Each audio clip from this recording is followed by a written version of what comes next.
this evening is imagine. And imagine means, of course, to create a mental image. And I first went to Haiti when I was 20 years old. And prior to my trip, of course, I could only imagine what Haiti was like. Now, that's the same. That's true for anywhere that we go, but especially true of a place that's so different from what we're used to, which Haiti is.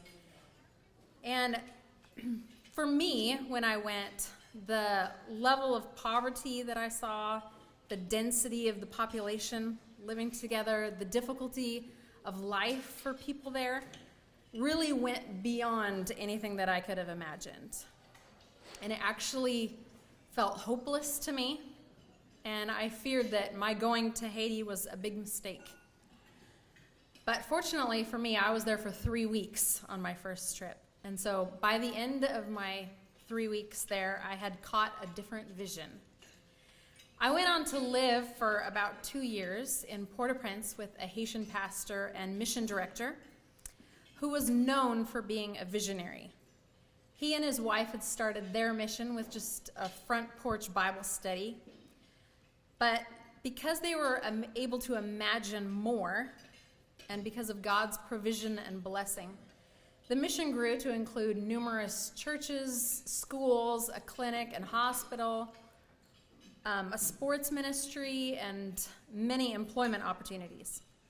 So I had the pleasure of seeing several things, going from the state of being only imagined and talked about to becoming reality. Now, never would I have imagined my current situation with Haiti, nor the state that Haiti is in right now.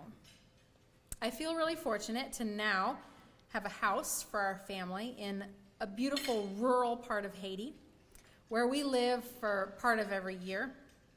And I get to see imagined projects and programs becoming reality right out front of our house. But also, never did I imagine Haiti deteriorating to a point of being more dangerous than it was in 2004, when the president was overthrown in a coup d'etat and foreign military was called in. I was there during that time. But it has gotten worse. You probably heard that Haiti's president was assassinated this past July, but maybe you didn't hear that gangs have been terrorizing those in the cities increasingly over the last few years. Young men join up with the gang leaders, who really are more like warlords, because they really can't imagine a better future for themselves. And so they turn to a life of robbery, kidnapping, and murder. Then, in August, we saw Haiti in the news again when it was hit by a 7.2 earthquake, which left more than 2,200 people dead and affected thousands of families in the southern part of Haiti. Our area of Haiti was unaffected, but that disaster reiterated the need for disaster preparedness strategies. Now, disaster preparedness has been one of Project Living Hope's 4 areas of focus since the beginning, but now we are ready to develop that program further, focusing on preparedness and development before disaster hits, and partnering with organizations already working in relief and rebuilding efforts. And then you've likely seen Haiti in the news again just this last week. We're hearing about thousands of Haitian people coming over the U.S. border from Mexico, and many of them are being quickly sent right back to Haiti, the land they left probably 4 to 12 years ago. They went to South America in search of a better life, jobs. It wasn't working out. And they walked or catch rides all the way up to the U.S. Of course, it's a complicated situation with no easy solution, but it's very sad to consider the desperation people must feel to take such risks. Now, where we live, in the village of Camp Marie, things remain calm and safe, but like all people in Haiti, the people there battle on a regular basis the enemy of hopelessness. And that's why, as much as ever before, we want to keep imagining with them ways to make life in Haiti better. For those of you who are totally new to this organization, the mission statement for Project Living Hope is empowering Haitians to build a stronger Haiti. And we do that through Christian discipleship in 4 key areas: athletics, job skills training, community development, and as I mentioned, disaster preparedness. Now, others are going to come up and share their stories from Haiti, and it's our hope that as you listen, you begin to imagine with us a stronger Haiti.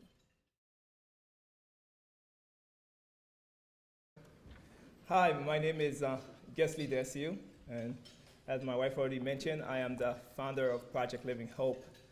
And so again, our theme is Imagine, and just imagine about creating opportunity. So I want to be able to share with you a story. In March, we were in Haiti, and I was coming from Pierre Payen to Camp Murray, and I was driving back to the campus. From Pierre Payen to Camp Murray is about just over 7 miles. While I was there and driving along, and I saw this little boy, and he was on his bike. He was riding as fast as he can. He had his soccer clothes on, he had his shoes on, and I was thinking, where's he going? Because when we think about national route number 1, it's like being on the highway in Haiti. There's cars going by, there might be goat on the road, there might be people walking across, motorcycle, and I thought, where is his parents? And then I realized that in Haiti, often, parents don't accompany their kids to soccer practice and to the place which they go. And so I continued to drive, and I got home, and I did some tests at home, and then I went to the Project Living Hope property. When I went to the Project Living Hope property, there he was. I thought, man, he's driving in this dangerous road just to come to soccer practice. I want to introduce you to this boy named David. When David was riding his bike to come to our property, I went to our head of our academy and said, we cannot have David ride all this way because he has to get there 7 miles and he has to get back 7 miles in the dark. It's dangerous. We can't have that happen. I need you to go ahead and meet with his parents and let him know that he cannot be part of the academy anymore. So over the time, I got a chance to learn a little bit more about David. David is a very respectful little boy. He is kind and helpful. He's always the first person that gets to the field for practice.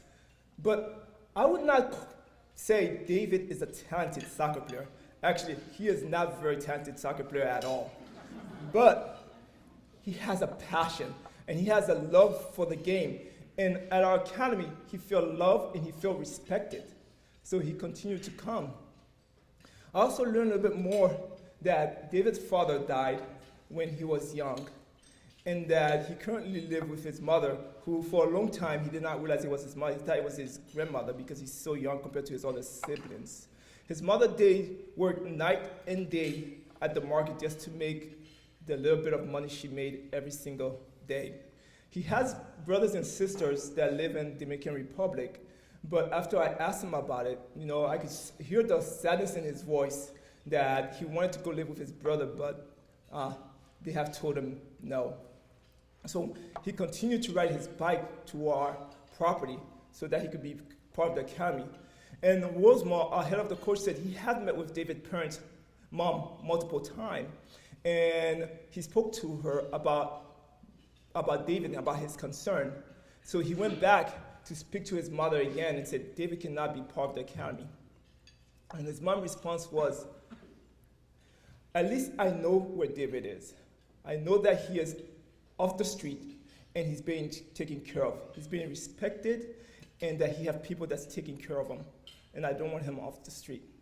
So what I would do is I will give him some of the little money that I make so that he could get a tap-tap to come to our property. And so David was not allowed to ride his bike anymore. And so his mom would give him a little change. And a lot of time when he needed to go back, we would offer him whether a ride back, our coaches would, or some of our employees, or we would pay for his tap-tap to get back home. And so he continued to come. One Saturday morning, I was doing some odd tasks along our property, and it was about 7 o'clock in the morning, and I looked down, and here was David. I'm like, David, what are you doing here at 7 o'clock in the morning? He's like, we have a game today, coach. I said, well, you have a game? I'm like, what time is your game? He's like, 9 o'clock in the morning. I said, why are you here so early? He said, because I don't want to be late. I wanted to be ready. And just at that time, my son Josiah, who started to develop a bond with them, walked up. And he walked up to the field. And then David said, Coach, I brought some friend with me this time. I said, where's your friend? They said, they're sitting over there. I said, oh, you brought some friend. What time did you leave your house, David? Oh, about 5 o'clock in the morning. And we ran also just to make sure we could get here early. I thought, man, wow. And I started to think, that's the opportunity we're providing to a child like David. So later on, I finished some of my tasks and I said, hey, David and Josiah, you want to challenge me to a two-on-one?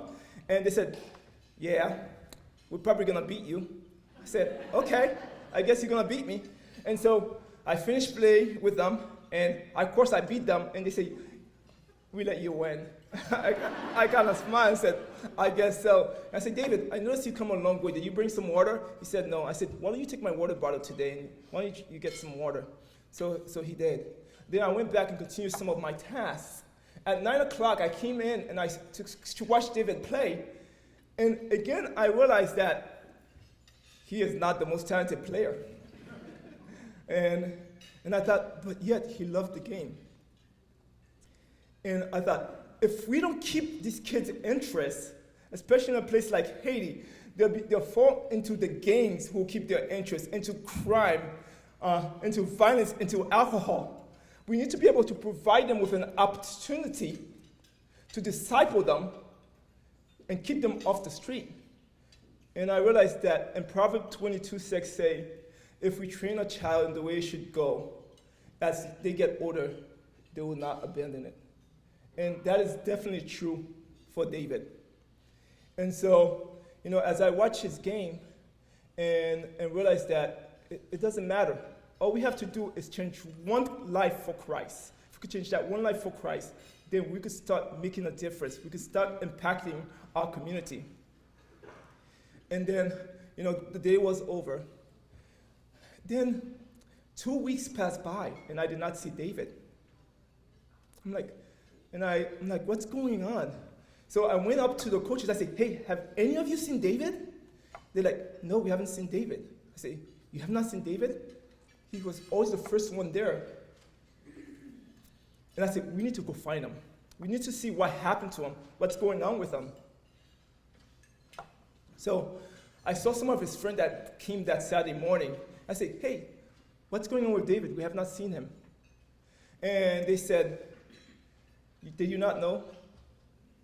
His mom suddenly died. I said, what? He's like, yeah, his mom suddenly died. And I said to Rosemont, we need to go to his house. We need to go and find him. And so after a couple more days, we're trying to get in contact with his family to figure out whether his brother or his sister was around. And we were finally able to get to his sister. And she said, well, you could come and meet David. So then we called him to go meet with him. And we met him on the side road.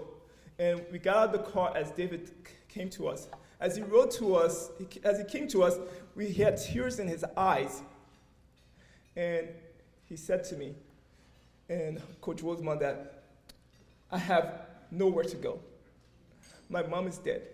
My sister would not allow me to live with them. I'm going to end up on the street. My heart broke. As a father, it's difficult to hear a child say such a thing. I have 3 kids. Every single day, I tell my kids how much I love them. It's not because I need to, because I know tomorrow is uncertain. And the unpredictable that happened to David could happen to me. And I don't want to have any doubt, and for my kids to have any doubt, my love for them and how much I care for them. And so I let them know that I loved them. I hugged David, and I said, David, why don't you go ahead and take us to your house? So we went to a small door, and we went to an alley to go up the mountain. We had to hike over another mile just to get to his house. As we get close to his house, and there was this large creek, and there were like trees and other things to get across, and David kind of jumped over it like a goat, and Rosamond looked at me and said, are you gonna go first? I said, I guess if I fall, you're gonna have to carry me the whole way back.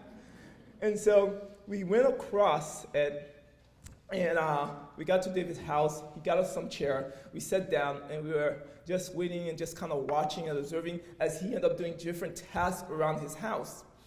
And then he came and sat by us, and his older brother came and sat by us. And it was kind of strange. He started to paint a picture of David that was much different than the David that we knew and all the coaches knew. He tells us that David was this troubled child that always get into trouble. He was always getting into fight. And I started thinking to myself, really?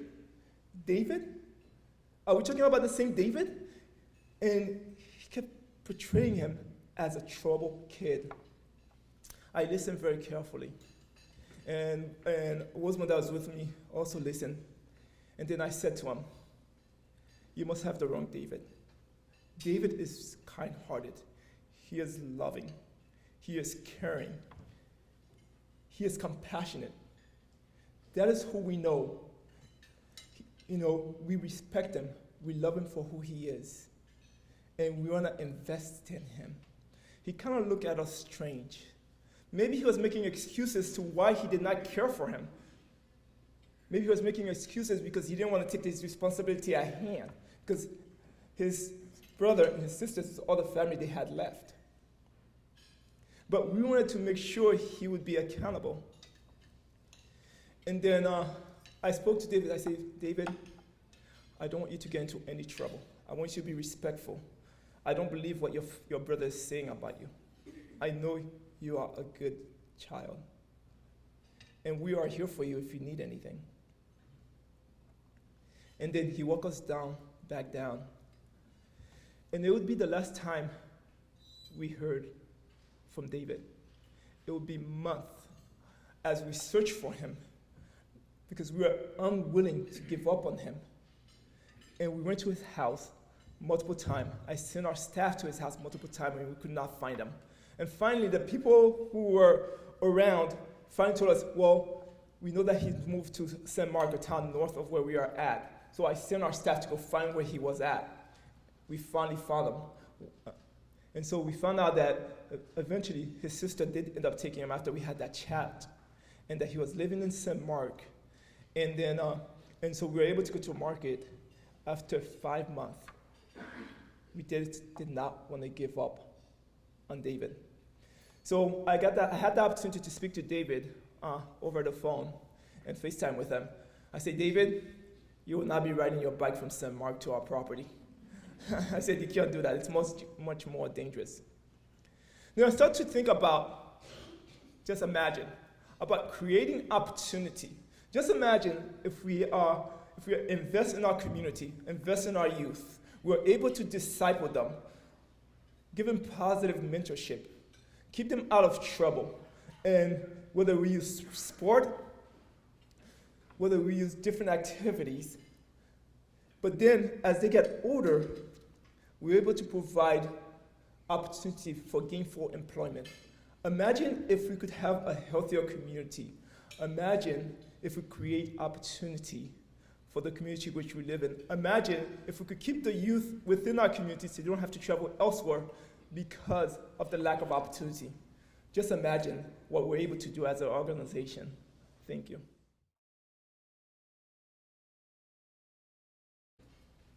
I can't wait to hear the rest of David's story.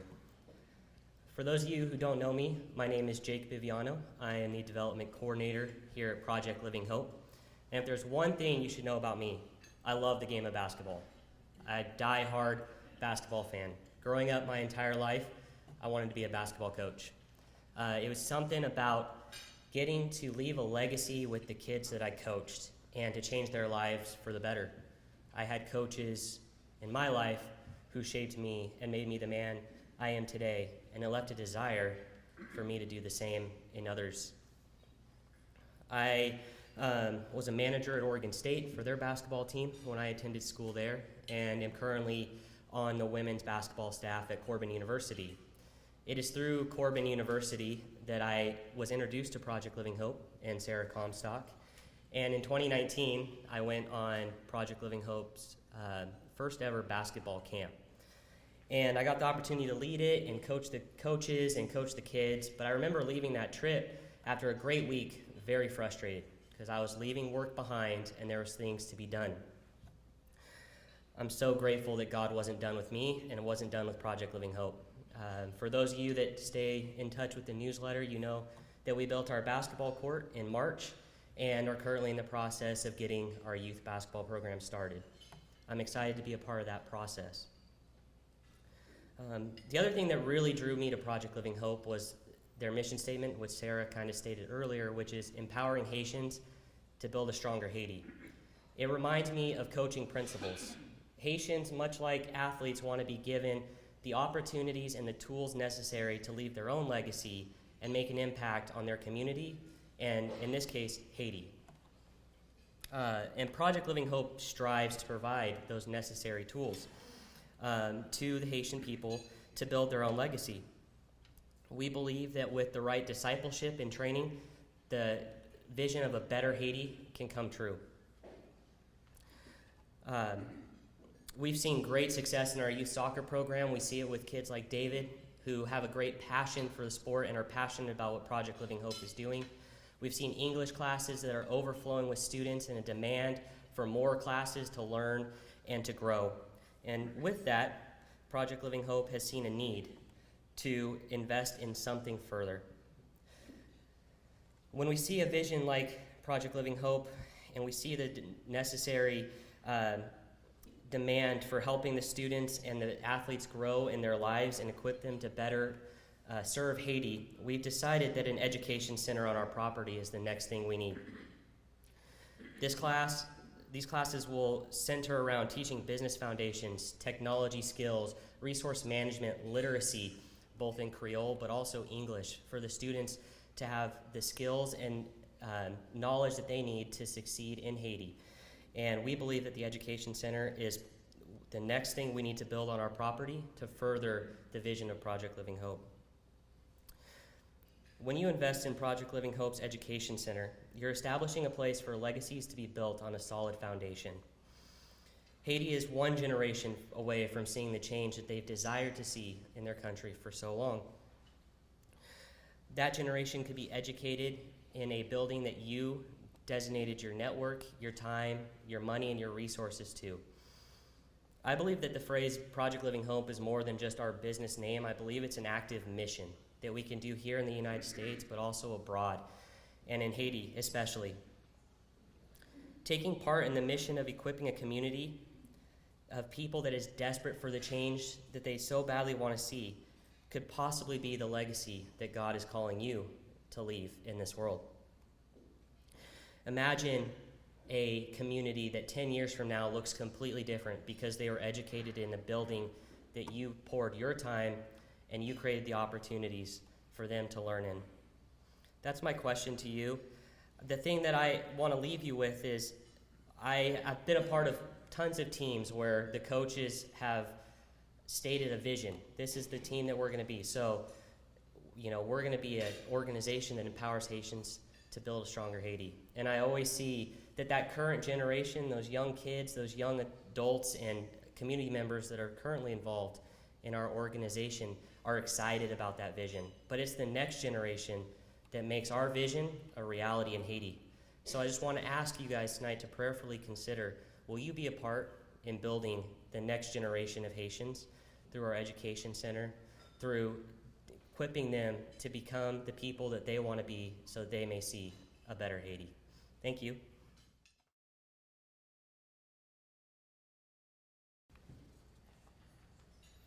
So imagine the opportunity to travel to a tropical island with an awesome team and change lives for the better. Would you go? Let me tell you how I did just that, and at the end of this, I'll return back to that question. My name is Ed Chamberlain. I'm a civil engineer with 30 years of experience here in Oregon. I'm also a volunteer for Project Living Hope for the last 2 to 3 years, helping to build out the King Center in Camp Marie, Haiti. I'm here today to tell you a little bit of my story to inspire you to get more involved. I first learned about Project Living Hope when Gesley invited me to breakfast to chat. What I didn't know is that he brought along a high-powered recruiting team that included Sarah and Amy and Bonnie to help make the ask. Yep, it was 4-on-1. I never had a chance. Over breakfast, they explained an awesome vision to help people in Haiti.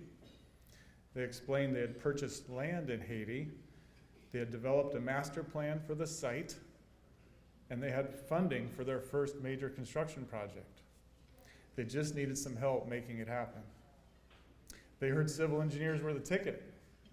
So, what did I think?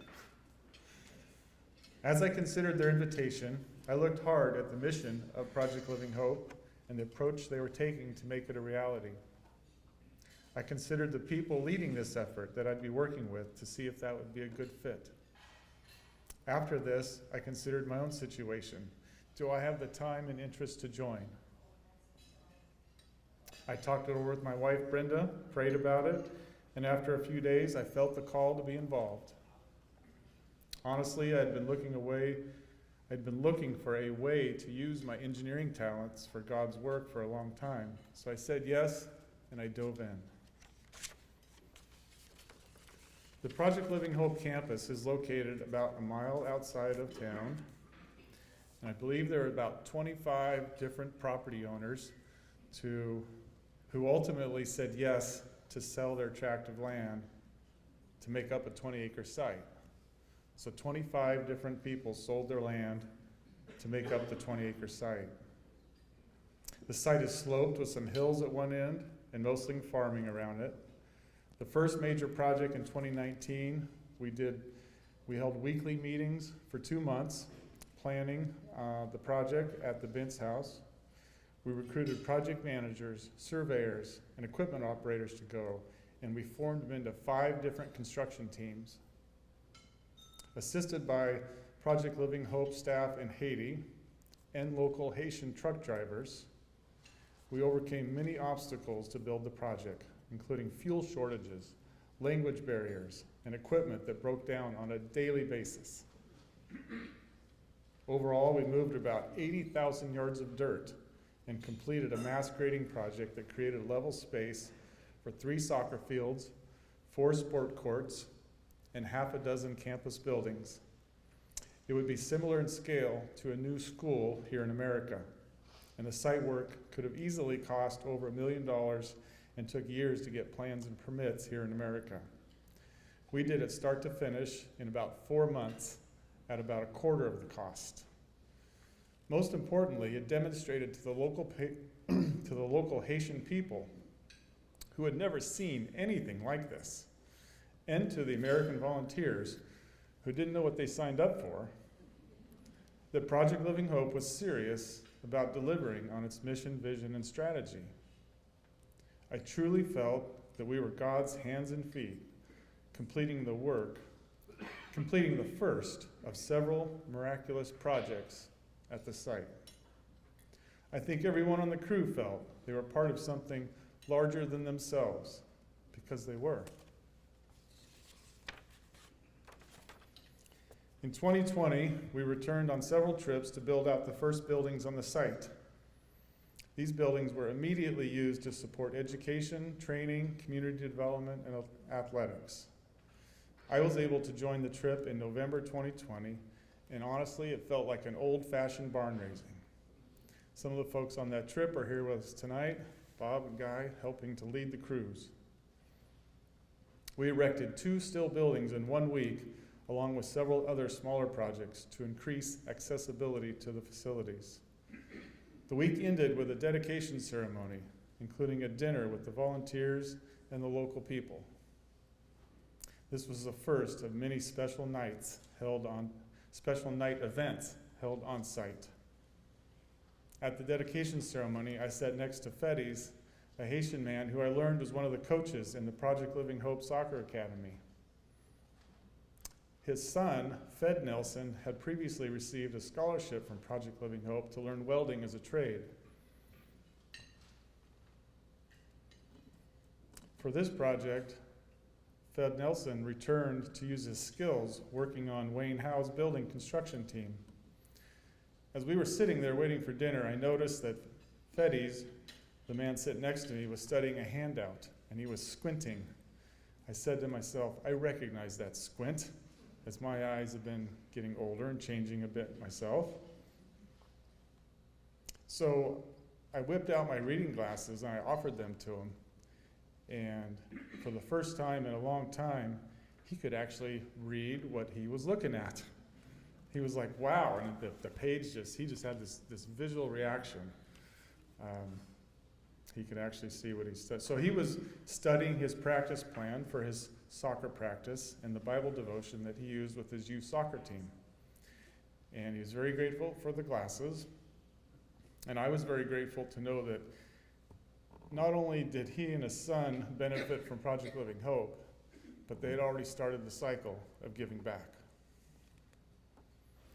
In 2021, the concrete slab was poured for the basketball court, as you've heard about, along with the construction of the bathroom and the locker room facility.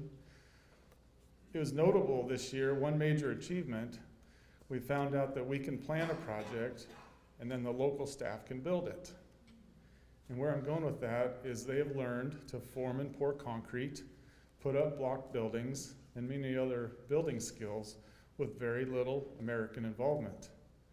This is a small example of working together to train Haitians in construction skills so they can learn to self-perform the work and ultimately get better jobs to provide for their family.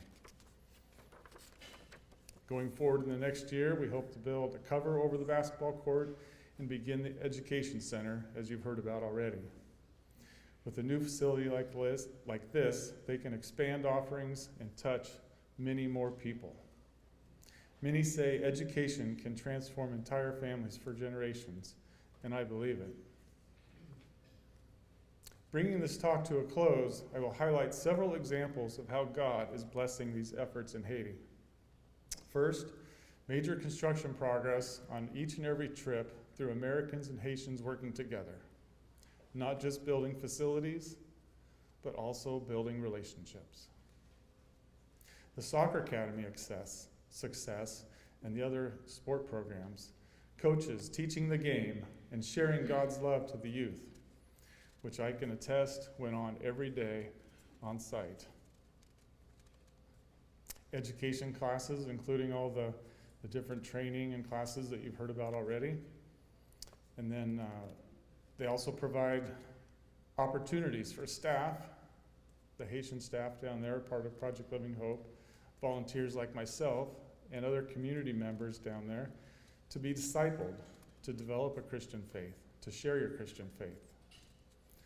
Then disaster response, for example, during the COVID shutdown, Project Living Hope provided financial support to the people suffering through the local church network. And lastly, ongoing community support through positive interactions with all those involved.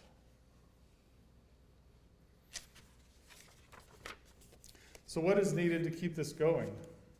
3 things come to mind. 1 is your giving to fund the projects and for ongoing operations of the organization.